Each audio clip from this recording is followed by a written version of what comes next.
Thank you very much. Thank you very much. Let's take our seats. I don't know whether to say good morning, good evening.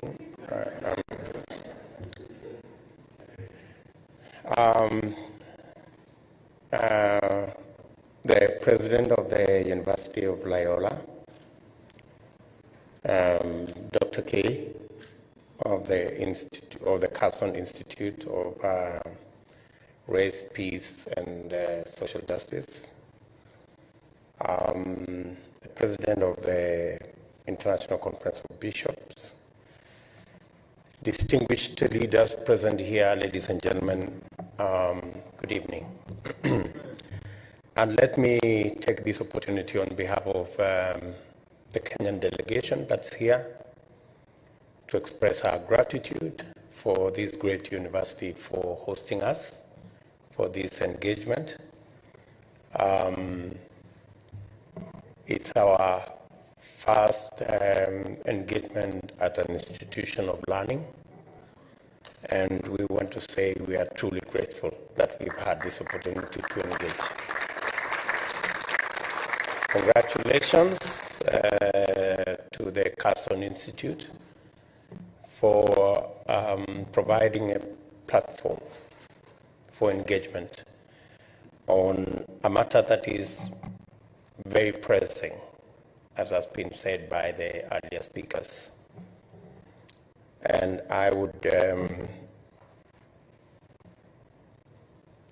make a few comments on what I think the direction to which we in Kenya as a global, as a member of the global village, or did you say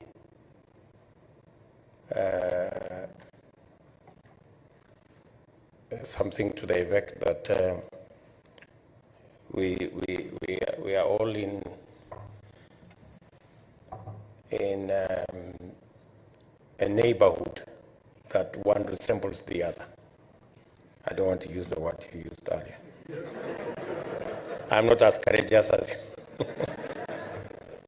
But to say how grateful we are, maybe by way of introduction, allow me to introduce the members of the delegation from Kenya so that you can know who is in our midst. I will start with my colleague, the Honorable Musalia Mudavadi, our former Vice President of Kenya. Thank you very much. We have governors in our midst, Governor Nanok, Governor Mburia, and Governor Ann Waiguru. Those are people running close to the states in America, but we call them counties in Kenya. Then we have senators from Kenya. We have two senators from Kenya. Senator Susan from the Nakuru you talked about, that's the Senator of Nakuru. And Senator Murkomen, also from Rift Valley. And then we have members of parliament in our midst.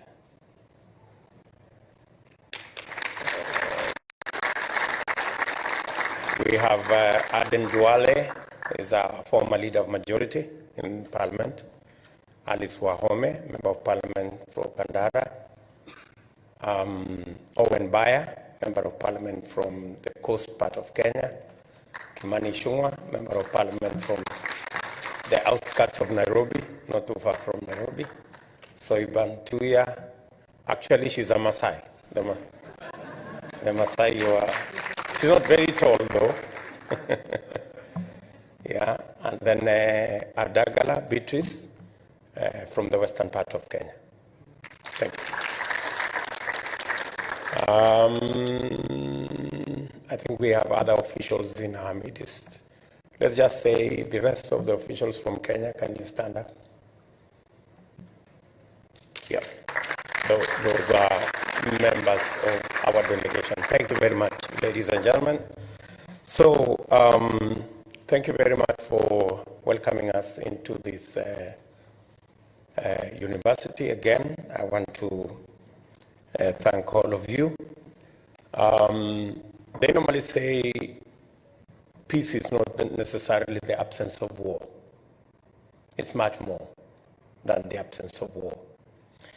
And it is our belief as a nation, as Kenya, and being a member of the global village, that we do our part in making sure that we live in a peaceful world doesn't have prejudice over race or color or religion or where somebody comes from. And that informs our past and present. We have, as has been said by somebody here, a nexus between the church, the state, and our development. Kenya has a lot of gratitude to the church. We have a long history of relationship as a nation with the church.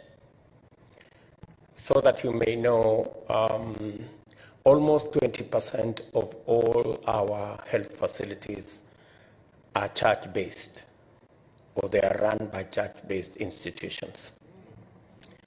And almost 30% of all our schools are actually run by religious institutions. And let me say our first two presidents are products of church institutions. They were mentored, they went to school because of the church. And therefore we have a solid relationship with the church. And even in our politics, you will find that along the way, you will find the Ufungamano initiative as we worked on the push for a new constitution. And that was largely a faith-led engagement as we sought for a new constitution for our country. And so we have a solid relationship as a nation with the church.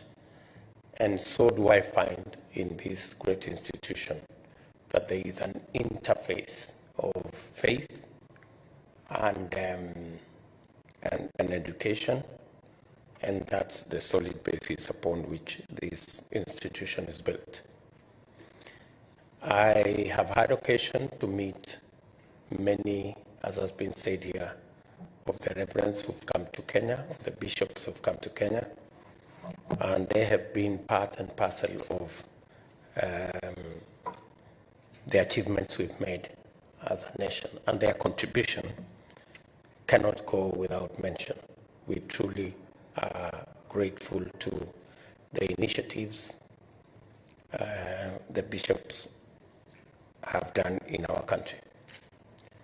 Let me say that our mission to America, this time around, we have meetings with government officials later beginning from tomorrow, to discuss the future of our country and to discuss what we as a country and this great nation of America can share in terms of democracy, development, and the whole array of matters in that space. We believe that we have lessons to learn from this great land of the free, also we call it. And you inspire us as Kenyans to also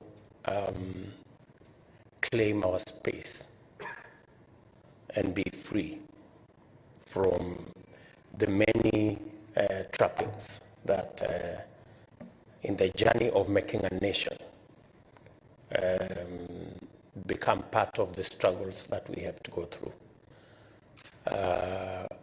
The country is deep in discussion about our democracy, the status of our democracy, the threat to our democracy, and the freedom of choice that people can choose freely without blackmail, intimidation, threats, which in the life of a nation sometimes become part of the hurdles that we have to go through. And Kenya is as resilient as this state. You have correctly said that this also looks like a state of hustlers. And and so are we. And so we are at the moment in Kenya, we are facing an election, and the matters in the election, from our opinion, are about 3 issues. In fact, the biggest issue that is on the ballot is the democracy of our nation and whether we truly have the opportunity to make free choices devoid of blackmail, threats, and intimidation. That's a matter that is on the ballot, and that's a matter that many Kenyans, in fact, if you understand a bit of Kiswahili, that's what informs the current push by many Kenyans to say hatupangwingwi, meaning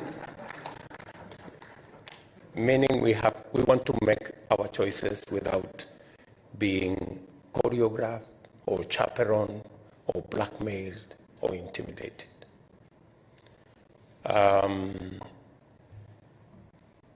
We are also going to be making choices about our economy and the democratization of our economy. There is a feeling that our economy has been captured and curtailed and brokered and become exclusionist. And that's why our push is that we must democratize our economy, make it inclusive, bring everybody on board, and ensure that nobody is left behind. And that's the push that is going to inform the elections in our country. And that comes in different forms. It comes in job creation, expanding opportunity for business, expanding opportunity for value addition, agro-processing, and all the array of interventions that would create a much more inclusive society in our nation. So we are looking forward to the partnership of friends and people of goodwill. And America has always been a partner and a friend and has stood with us during the good and the bad times, always in Kenya. And together with other members of the international community, we are looking forward to working together in that endeavor. It is said that injustice anywhere is a threat to justice everywhere. So whatever is happening, whether it is happening in Ukraine or in any part of the globe, is a source of concern for all of us. And the statement that was issued by the government of Kenya at the UN, for example, was laced with one of the statements that Dr. K's institute, this Carson Institute, about race. That even in a situation of war like in Ukraine, you still have people who want to practice racism, who gets rescued first, you know? And even in a situation of war, it's mind-boggling that people can still have the space to practice racism, you know, and therefore the institute here, the Carson Institute, has some work to do, and hopefully, as members of the global village, we will play our part as people from Kenya. I do not wish to say more than that at this point. I want to say thank you very much for accommodating us in your schedule, and we are looking forward to an interaction with you people. Thank you.